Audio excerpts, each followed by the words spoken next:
Agora vamos ver a frente da casa. Aqui já dá pra ver por dentão. Aqui, ó, cozinha, janela e a garagem.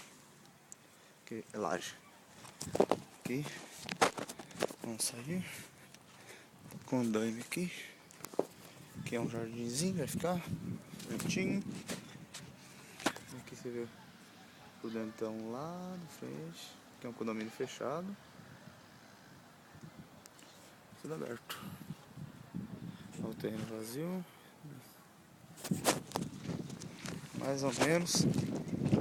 Não, a casa do tá igual essa aqui. Vou mostrar o campo aberto.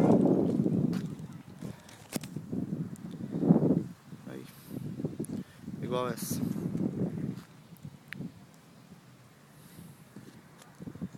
Frente da casa, cegado.